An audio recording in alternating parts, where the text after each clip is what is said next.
প্রথমত হরিণঘাটা অডিটোরিয়ামটা মিউনিসিপ্যালিটির আন্ডারে, তো সেখান থেকে ওই বিষয়ে আমরা কথা বলেছিলাম, আমরা চেয়ারম্যান সাহেবের সাথেও কথা বলেছিলাম বিভিন্ন মিটিংয়ে।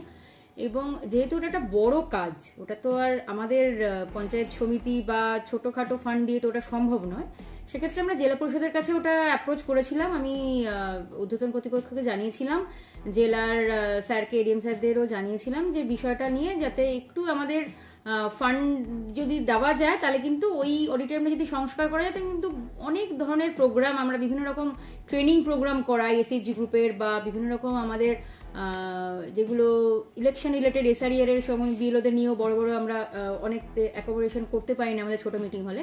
তো সেটা হলে কিন্তু সকলেরই সুবিধা, মানে মিউনিসিপ্যালিটিরও একটা অ্যাসেট হবে, প্লাস যেহেতু অ্যাডজেসেন্ট ব্লক রয়েছে, তো ব্লকের লোকেরাও ওখানে ট্রেনিং পেতে পারবে।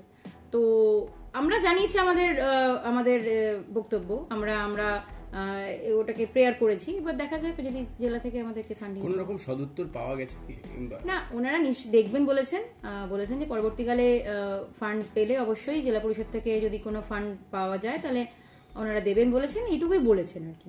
সেক্ষেত্রে কবে কি কোনো, না সেরকম ভাবে কিছু বলেনি, কিন্তু ওরা বিষয়টা যাতে দেখবেন আর দেওয়ার ব্যবস্থা করবেন এইটুকু আশ্বাস দিয়েছে। ঠিক, আপনার নাম? মহাশ্বেতা বিশ্বাস, বিডিও হরিণঘাটা ব্লক।